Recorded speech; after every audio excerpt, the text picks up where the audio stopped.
question principale qui revient toujours sur la table, c'est comment est-ce que les études à l'étranger seront financées? Comment est-ce que ces études-là seront financées? Et donc, du coup, beaucoup de personnes soit doivent chercher des bourses d'études pour pouvoir, voilà, pour être capable de justifier plus ou moins qu'ils ont assez de fonds pour pouvoir aller étudier à l'étranger. Malheureusement, tout le monde n'arrive pas toujours à avoir une bourse d'études parce que voilà, les places sont toujours très limitées, le nombre de places est toujours très petit et par rapport à la demande. Et donc, du coup, beaucoup de personnes doivent malheureusement passer par les procédures normales pour obtenir leur visa. Ce qui n'est pas toujours facile, on le comprend, c'est pas toujours aisé, vu que parfois les montants sont assez astronomiques dans certains cas. Et donc, du coup, dans cette vidéo, l'objectif pour moi est de partager avec toi mon point de vue et de comparer avec toi en se basant sur un certain nombre de faits, en se basant sur mon expérience personnelle. Voilà, je vais comparer donc avec toi la bourse d'études, c'est-à-dire une procédure visa étudiant avec une bourse d'études et une procédure visa normale, visa étudiant normal, une procédure normale. Donc, si tu n'es pas encore abonné à la chaîne, n'hésite pas à t'abonner, ça ne te coûte absolument rien du tout. Et si tu as besoin d'accompagnement dans le cadre de ta procédure de visa étudiant, n'hésite pas à nous contacter, nous serons ravis de mettre à ta disposition notre expertise. N'hésite pas également aussi à nous dire, toi, en commentaire, ce que tu penses. C'est-à-dire si, selon toi, la procédure la plus facile, c'est la procédure avec bourse d'études ou alors la procédure normale. N'hésite pas à partager la vidéo toutefois avec les personnes qui sont intéressées par le type de contenu que nous proposons. N'hésite pas à nous laisser un commentaire. N'hésite pas à liker la vidéo. So, let's go!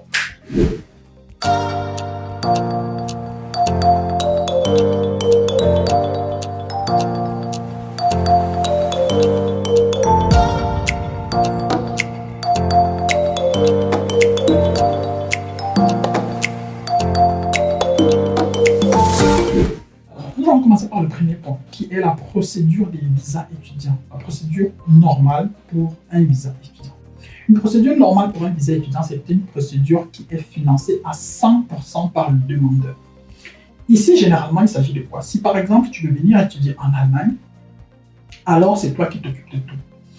Par exemple, s'il faut faire les cours de langue, tu les fais à tes frais. Par la suite, tu demandes tu cherches à avoir l'admission à tes frais. Et ensuite, maintenant, tu montes tout ton dossier de visa, tu cherches la maison, tu montes tout ton dossier de visa, tu vas à l'ambassade. Et là-bas également aussi, tu dois prouver que tu as les fonds nécessaires pour pouvoir étudier en Allemagne. Et pour prouver que tu as les fonds nécessaires, deux opportunités, deux possibilités s'offrent à toi.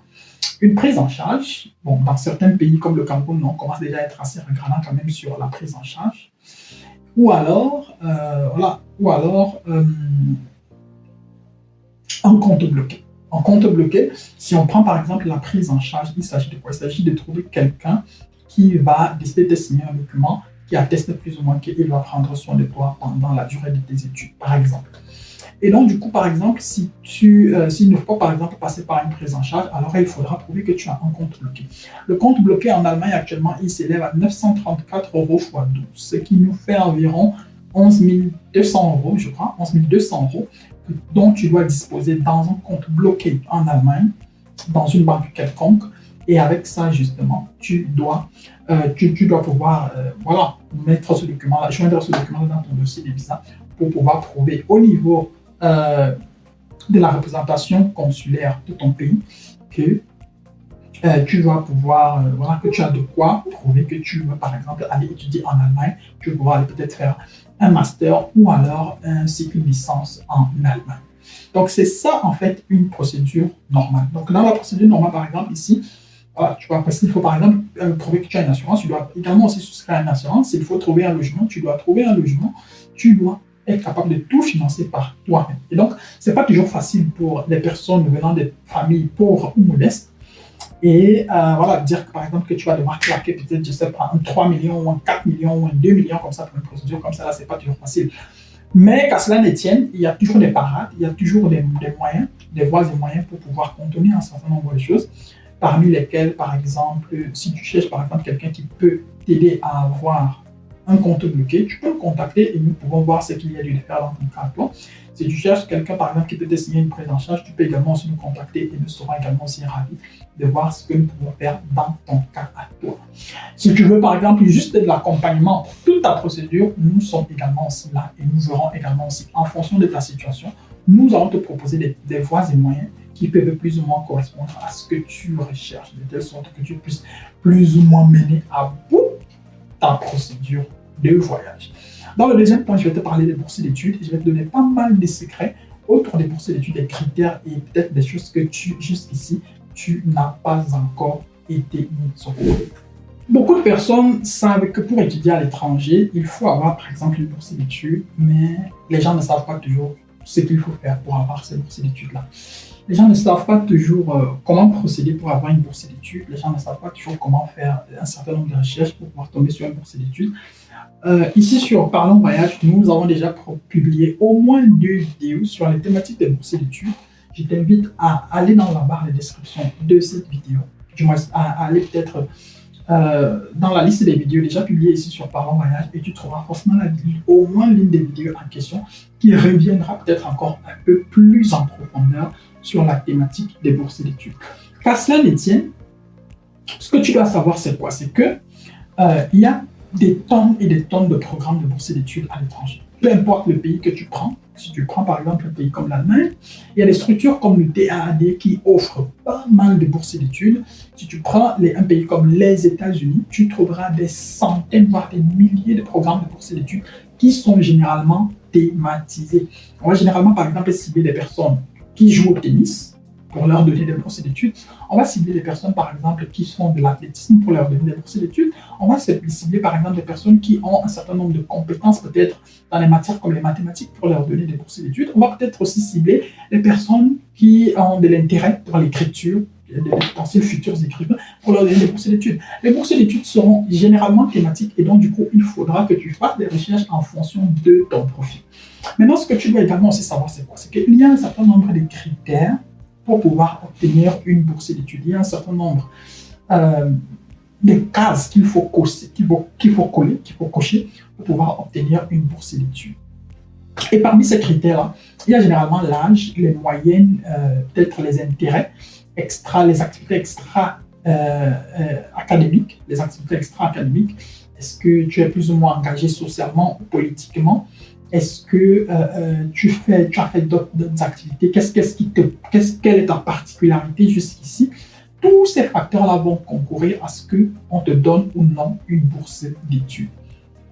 Maintenant, à côté de ça, comme je disais déjà tout à l'heure, voilà, il y a également aussi des bourses sportives. De toute façon, comme je dis, c'est toujours thématisé.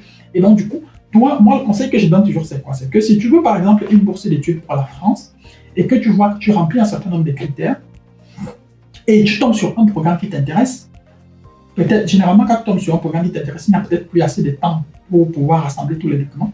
Ce que moi, je te conseille, c'est quoi? C'est que, quel que soit, généralement, si un programme a été publié cette année, il est fort probable qu'il revienne l'année prochaine, l'année d'après. Et donc, du coup, ce que toi, tu peux, par exemple, faire, c'est quoi? C'est que tu prends les critères édictés cette année, tu les étudies un à un, et puis tu te dis, et puis tu vois les cases que tu coches déjà et les cases que tu ne coches pas encore. Les cases que tu ne coches pas encore, tu commences maintenant à t'asseoir pour commencer à rassembler les documents. S'il faut par exemple prouver que tu es engagé socialement, tu peux commencer déjà à chercher peut-être des attestations qui prouvent que tu as fait ci ou tu as fait ça. S'il faut prouver par exemple que tu dois avoir un certain niveau de langue et que tu n'as pas ce niveau de langue-là, c'est le moment de t'asseoir et de faire les cours de langue pour pouvoir, maintenant, les cours de langue exigés dans la langue exigée pour pouvoir cocher également aussi cette case-là. S'il faut, tu t'assois, tu commences à voir ce qu'il faut faire et à partir de là également aussi, tu vas voir voilà, la probabilité que tu puisses obtenir la bourse d'études assez augmentée. Maintenant, une triste réalité malheureusement qu'il faut également aussi partager avec vous, c'est quoi? C'est que même si tu coches toutes les cases, ce n'est pas toujours garanti que tu auras la bourse en question. Ce n'est pas toujours garanti que tu auras la bourse en question. Et donc, du coup, ce n'est pas toujours très, très intelligent de te focaliser uniquement sur les bourses d'études. Il faut que tu sois capable d'avoir un plan B, voire un plan C, voire un plan D. Donc, ne te focalise peut-être pas sur un seul programme de bourse d'études. Il vaut peut-être mieux que si toi, tu cherches des bourses d'études, que tu te lances, que tu te dises que bon, moi, en 2024, je vais postuler même pour 15 programmes de bourse d'études. Comme ça, c'est vrai, ça va peut-être te disperser, mais il faudra forcément que ce soit des choses qui rentrent dans la peste, du moins dans ton profil, que ça cadre plus ou moins avec toi, que tu puisses plus ou moins remplir les critères. Maintenant, moi, ce que je dirais aussi, c'est quoi? C'est que Pour avoir une bourse d'études, par exemple, plus vous avancez avec vos études, plus ce sera beaucoup plus simple. Donc, il y aura beaucoup plus de bourses d'études, par exemple, pour ceux qui veulent faire des cycles doctorats. Un peu moins de bourses d'études, par exemple, pour ceux qui veulent faire des masters, et beaucoup moins de bourses d'études encore pour ceux qui veulent juste faire des cycles et licences. Donc, si tu veux avoir une bourse d'études, moi, je te conseille d'aller avec des études minimum, dans le pire des cas en licence, dans le meilleur des cas, avoir au moins un master, parce qu'avec ça, tu peux facilement trouver une place à l'étranger. Mais bon, que tu cherches une bourse d'études ou alors que tu veilles juste tout simplement à aller étudier à l'étranger, tu peux nous contacter. Nous pouvons essayer de voir ce qui a lieu de faire dans ton cas à toi. Mais qu'à cela ne tienne, tu peux également aussi nous dire en commentaire laquelle des deux procédures te semble la plus facile, la plus aisée. Nous serons ravis également aussi d'échanger avec toi en commentaire. Si tu as besoin d'accompagnement, n'hésite pas à nous contacter. Nous serons ravis de mettre à ta disposition notre expertise et notre savoir-faire. Si tu es nouveau sur la chaîne, n'hésite pas à t'abonner, ça ne te coûte absolument rien du tout. N'hésite pas à liker la vidéo, n'hésite pas à la partager autour de toi. Et donc, d'ici à notre prochaine vidéo, porte-toi bien, bien des choses à toi. Ciao, ciao.